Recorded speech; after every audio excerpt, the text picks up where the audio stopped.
Hi friends, welcome to Pearls Aari Creatives. Aariwork blouse oda back neck வந்து எப்படி mark பண்ணுறதுன்னு தான் பார்த்துட்ருக்கோம். லாஸ்ட் வீடியோவோட கண்டினியூஷன் தான் இது. லாஸ்ட் வீடியோவில் வந்து அதுக்கான மெஷர்மெண்ட்ஸ்லாம் வந்து நம்ம அலோ ப்ளவுஸ் வச்சு எப்படி எடுக்கிறதுன்னு வந்து டீட்டெயில்டாக பார்த்தோம். இந்த வீடியோவில் அந்த மெஷர்மெண்ட்ஸை வச்சு வந்து நம்ம எப்படி வந்து ப்ளவுஸ் வந்து மார்க் பண்ணுறது அப்படின்றத பார்க்க போகிறோம்.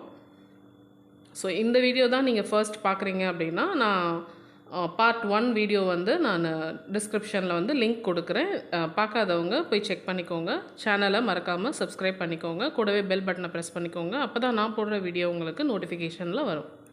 எப்போவுமே வந்து என்னை பொறுத்த வரைக்கும் என்னோடய சப்ஸ்கிரைபர்ஸ்க்கு நான் சொல்கிறது என்னென்னா, ப்ளவுஸை வந்து ஃப்ரேமில் ஏற்றிட்டு நீங்கள் வந்து மார்க்கிங் பண்ணிங்க அப்படின்னா தான் நம்மளுக்கு ஒர்க் வந்து ரொம்பவே பர்ஃபெக்டாக கொஞ்சம் ப்ரொஃபஷ்னலாகவும் இருக்கும்.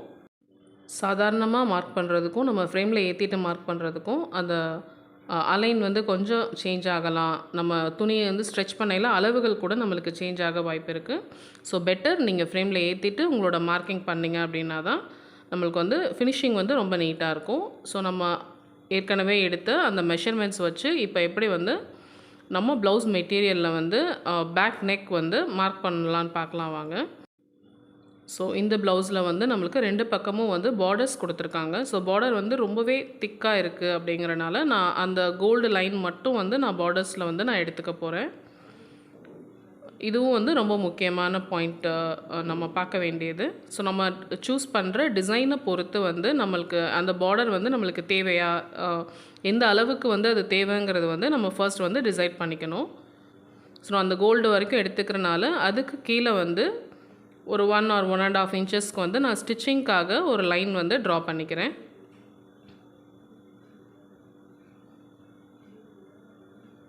ஸோ இது வந்து டெய்லர் ஸ்டிச்சிங்க்காக. ஸோ அந்த கோல்டு லைனில் இருந்து தான் நம்மளோட பர்ஃபெக்ட் அந்த ப்ளவுஸோட ஃபுல் லென்த் வந்து நம்மளுக்கு வந்து நம்ம மார்க் பண்ண போகிறோம். ஸோ அந்த அதில் வந்து ஃபர்ஸ்ட் வந்து நம்ம எடுத்த அளவு எதுன்னு பார்த்தீங்கன்னா ஹிப் சைஸு.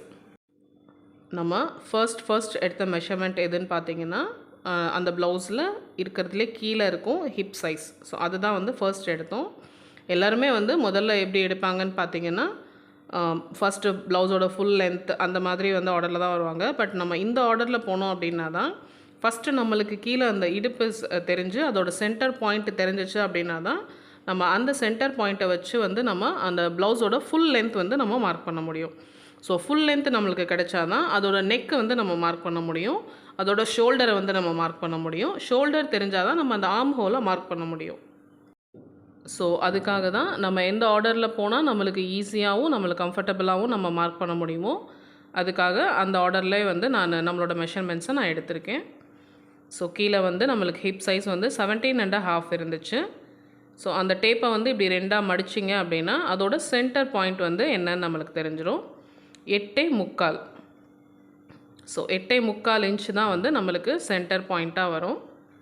ஸோ அதை வந்து நம்ம மார்க் பண்ணிக்கலாம். அந்த லைனில் வந்து சென்டர் பாயிண்ட் வந்து 8.75, அந்த இடத்த வந்து நம்ம மார்க் பண்ணிக்கலாம். நான் வந்து சாக் தான் யூஸ் பண்ணுறேன். ஒயிட் பென்சிலோ வேறு மார்க்கரோ ஏதோ யூஸ் பண்ணோம் அப்படின்னா நம்ம ஒர்க் பண்ண இடம் போக மிச்ச இடத்துல வந்து அது நம்ம ப்ளவுஸ் ஸ்டிச் பண்ணையில் கூட வெளியில் தெரியறதுக்கு வந்து வாய்ப்பு இருக்குது. ஸோ அதனால் நான் சாக் தான் யூஸ் பண்ணுறேன். அடுத்து நம்மளுக்கு ப்ளவுஸோட ஃபுல்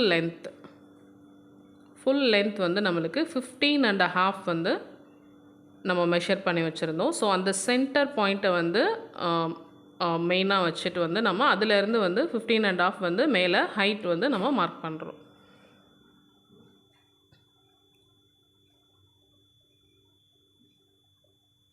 ஸோ மார்க் பண்ணிவிட்டு அந்த 2 பாயிண்ட்டையும் வந்து நம்ம ஒரு ஸ்கேல் வச்சு நீங்கள் ஜாயின் பண்ணி விட்டுருங்க. எப்போவுமே வந்து நம்ம மார்க் பண்ணுற ஒரு பாயிண்ட்டையுமே வந்து அப்போவே வந்து நம்ம ஸ்கேல்லேருந்து நம்ம லைன் போட்டுக்கிட்டோம் அப்படின்னா நம்மளுக்கு வந்து அந்த பாயிண்ட்ஸ் வந்து நம்மளுக்கு மிஸ் ஆகாது. இப்போ ஃபர்ஸ்ட் வந்து நம்ம கீழே வந்து ஹிப்ஸ் லென்த் வந்து நம்ம மார்க் பண்ணிக்கிட்டோம். அதை சென்டர் பாயிண்ட்டாக வச்சு நம்ம ப்ளவுஸோட ஃபுல் லென்த் அதுவும் நம்மளுக்கு இப்போ கிடச்சிருச்சு. இப்போ நெக்ஸ்ட்டு பார்த்திங்கன்னா நெக்கோட ஹைட்டு. ஸோ நம்ம நெக்கோட ஹைட் வந்து 9.5 வச்சுருந்தோம். எப்போவுமே வந்து ஆரி ஒர்க் நார்மலாக ஒரு ப்ளவுஸ் ஸ்டிச் பண்ணி போடுறத விட ஆரி ஒர்க் பண்ணி போடுறோம் அப்படிங்கிற கொஞ்சம் நெக் டீப்பாக போட்டால் தான் வந்து பார்க்குறதுக்கு ரொம்ப நல்லாயிருக்கும். ஸோ நெக்கோட அகலம் வந்து நம்ம ஒரு பக்கம் வந்து 3 இன்ச்சஸ் வந்து நம்ம மார்க் பண்ணியிருந்தோம். ஸோ அதனால் 2 பக்கமும் 3 இன்ச்சஸ் வர மாதிரி மொத்தம் 6 இன்ச்சஸ் இந்த மாதிரி மார்க் பண்ணிக்கோங்க. ஸோ இந்த ஸ்ட்ரைட் லைன் போடுறதுக்காக மேலேயுமே வந்து இதே மாதிரி மார்க் பண்ணிவிட்டு இந்த பாக்ஸை வந்து நீங்கள் ஸ்ட்ரைட் லைனில் ஜாயின் பண்ணிவிட்டு உங்கள் நெக்கை வந்து நீங்கள் ட்ரா பண்ணிக்கலாம். இப்போ என்னோடய கஸ்டமர் வந்து எனக்கு வந்து இது வந்து போட் நெக் தான் வேணும்னு வந்து கேட்டிருக்காங்க. ஸோ அதனால தான் வந்து நான் இந்த ஃபுல் நெக் வந்து நான் ட்ரா பண்ணலை. உங்களுக்கு புரிகிறதுக்காக வந்து நம்ம இப்போ தான் வந்து ஃபர்ஸ்ட் டைம் வந்து ப்ளவுஸ் மார்க்கிங் வீடியோ போடுறோம் அப்படிங்கிறனால நான் உங்களுக்கு அந்த நார்மலாக நம்ம யூ நெக் நம்ம எப்படி மெஷர் பண்ணுவோமோ அதை வந்து மெஷர் பண்ணி காட்டியிருக்கேன். பட் எனக்கு வந்து இது வந்து போட் நெக் அப்படிங்கிறனால நம்ம மேலே சென்டர் பாயிண்ட்லேருந்து ஒரு 2 இன்ச்சஸ்க்கு மட்டும் கீழே வந்து நம்ம மார்க் பண்ணிக்கலாம். ஸோ எவ்வளோ குண்டாக இருந்தாலும் சரி ஒல்லியாக இருந்தாலும் சரி போட் நெக் பொறுத்த வரைக்கும் பேக்கில் வந்து டீப் வந்து 2 இன்ச்சஸ் தான் வந்து வைப்பாங்க. ஸோ 2 இன்ச்சஸ் வச்சுட்டு அந்த பாயிண்ட்லேருந்து லைட்டாக வந்து கர்வ் பண்ணி விட்டுருங்க. ஸோ நம்ம இந்த ப்ளவுஸ் பொறுத்த வரைக்கும் நான் வந்து நெக்கில் வந்து ஒர்க் பண்ண போகிறதில்ல. நம்ம அந்த பாடி போர்ஷனில் தான் வந்து நான் ஒர்க் பண்ண போகிறேன். அதனால் இந்த நெக் வந்து நம்மளுக்கு ரொம்பவே பர்ஃபெக்டாக இருக்கணும் அப்படிங்கிற அவசியம் இல்லை.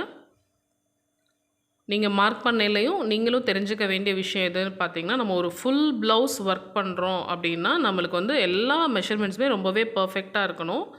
பட் நம்ம நெக் மட்டும்தான் பண்ணுறோம் அப்படின்னா நம்மளுக்கு அந்த சைடில் ஆர்ம் ஹோல் அதெல்லாம் வந்து கொஞ்சம் முன்ன பின்ன இருந்தாலும் பரவாயில்ல.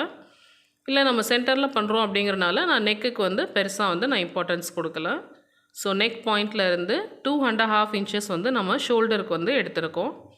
ஸோ அதை வந்து நம்ம மார்க் பண்ணிக்கலாம். 2 சைடும் 2.5 இன்ச்சஸ். ஸோ மார்க் பண்ணிவிட்டு அதை வந்து ஒரு ஸ்கேல் லைனில் வந்து நம்ம ஜாயின் பண்ணிக்கலாம்.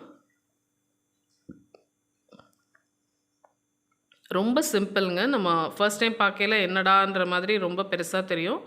7 மெஷர்மெண்ட்ஸ் தான். ஸோ அந்த 7 மட்டும் எடுத்துகிட்டு அந்த ஆர்டர் படி நீங்கள் அப்படியே மார்க் பண்ணிகிட்டே போனீங்கனாலே ஒரு ப்ளவுஸ் மார்க்கிங் வந்து நம்மளுக்கு ஈஸியாக கிடச்சிரும். ஸோ அந்த ஷோல்டர் பாயிண்ட்லேருந்து நம்ம ஆர்ம் ஹோலுக்கு வந்து 6.5 இன்ச்சஸ் எடுத்திருந்தோம். ஸோ அந்த பாயிண்ட்டை வந்து நான் மார்க் பண்ணிக்கிறேன். ஷோல்டர்லேருந்து கரெக்டாக கீழே வந்து 6.5 இன்ச்சஸ் வந்து ஆர்ம் ஹோல் கை வளைவுன்னு சொல்லுவாங்க இல்லைங்களா. ஸோ எனக்கு டெய்லரிங்லாம் தெரியாது. அதனால் எனக்கு அந்த கரெக்டான டேர்ம்ஸ் எல்லாம் வந்து எனக்கு யூஸ் பண்ணலை. எனக்கு தெரிஞ்ச மாதிரியும் உங்களுக்கு அது புரிகிற மாதிரியுமான வார்த்தைகளில் நான் யூஸ் பண்ணியிருக்கேன். ஸோ ஆர்ம் ஹோல் மார்க் பண்ணிவிட்டு அதையும் ஒரு ஸ்ட்ரைட் லைனில் வந்து நீங்கள் ஜாயின் பண்ணி வச்சுக்கோங்க 2 டாட்டையுமே. எப்போல்லாம் நீங்கள் பாயிண்ட் மார்க் பண்ணுறீங்களோ அப்போவே வந்து அதுக்கான லைன்ஸை வந்து நீங்கள் போட்டுருங்க. இல்லைன்னா கன்ஃபியூஸ் ஆகிடும். ஸோ அந்த ஆர்ம் ஹோலை வந்து சென்டராக வச்சு நம்ம அந்த ஃபுல் பாடி லென்த் எடுத்தோம் இல்லைங்களா, 20 இன்ச்சஸ் வந்து எடுத்தோம். ஸோ அதனால் 10 வந்து சென்டராக வச்சுட்டு இந்த பக்கம் 10 இன்ச்சஸ் இந்த பக்கம் 10 இன்ச்சஸ் மொத்தம் 20 இன்ச்சஸ் வந்து நம்ம அந்த ஆர்ம் ஹோல் பாயிண்ட் லைனை வந்து வச்சு வந்து நம்ம 20 இன்ச்சஸ் மார்க் பண்ணிக்கலாம். ஸோ சென்டர்லேருந்து 10 அது எந்த இடத்துல வரணும் அப்படின்னா ஆர்ம் ஹோல் வந்து எங்கே முடிஞ்சிருக்கும் அந்த இடத்துல வந்து அது டச் ஆகி வந்து வரணும். ஸோ இந்த 5 பாயிண்ட்டையும் வந்து சேர்த்து வந்து நம்ம ஜாயின் பண்ணிக்கலாம் ஸ்ட்ரைட் லைனில்.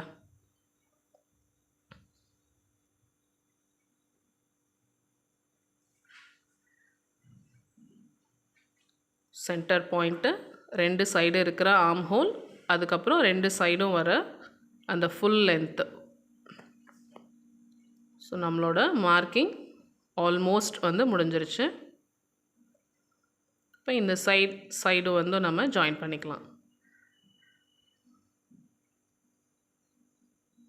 ஸோ ஜாயின் பண்ணிவிட்டு ஆர்ம் ஹோலோட அந்த கர்வ் அந்த சென்டர் பாயிண்ட்லேருந்து 1 இன்ச்சஸ் வந்து நீங்கள் மார்க் பண்ணிவிட்டு கர்வ் போட்டுக்கலாம். ஸோ எனக்கு வந்து கொஞ்சம் ஃப்ரீ ஹேண்டாகவே என்னால் கர்வ் போட முடியுங்கிறனால நான் போட்டுக்கிறேன். இதுக்கான டூல்ஸ் கூட நிறைய இருக்குது. உங்களுக்கு இந்த மாதிரி போட வரல அப்படின்னா நீங்கள் அந்த டூல் யூஸ் பண்ணி கூட நீங்கள் போட்டுக்கலாம். ஸோ அவ்வளோதான். ஆரி ஒர்க் பண்ணுறதுக்கான ப்ளவுஸோட பேக் நெக்கோட மார்க்கிங் வந்து நம்மளுக்கு கம்ப்ளீட் ஆகிடுச்சு. ஸோ போட் நெக்குங்கிறனால நான் ஒரு 2 இன்ச்சஸில் வந்து நான் அந்த நெக்கை வந்து நான் முடிச்சுக்கிட்டேன். இதே நீங்கள் நார்மலாக பண்ணுறீங்க அப்படின்னா அந்த 9.5 இன்ச்சஸ் வரைக்கும் நீங்கள் அந்த பாக்ஸை வந்து ஸ்கொயர் பண்ணிவிட்டு அந்த இடத்துல கர்வோ இல்லை உங்களுக்கு என்ன நெக் டிசைன் வேணுமோ அந்த நெக் டிசைனை ட்ரா பண்ணிவிட்டு நீங்கள் வந்து உங்களோட ப்ளவுஸை வந்து ஸ்டார்ட் பண்ணலாம். நம்ம ப்ளவுஸோட பேக் நெக் மார்க்கிங் வந்து ஃபுல்லாக வந்து நம்ம கம்ப்ளீட் பண்ணிட்டோம். இதோட ஸ்லீவ்ஸ், ஃப்ரண்ட் நெக் இது எல்லாமே வந்து நம்ம அடுத்தடுத்த வீடியோவாக பார்ப்போம். எல்லாமே ஒரே வீடியோவில் பார்த்தீங்க அப்படின்னா ரொம்ப பெருசாக தெரியும், ரொம்ப கன்ஃபியூசிங்காக இருக்கும். ஸோ நெக்ஸ்ட் வீடியோவில் நம்ம அதை பற்றி ஒன்று ஒன்றா பார்க்கலாம். தேங்க்யூ ஃபார் வாட்சிங்.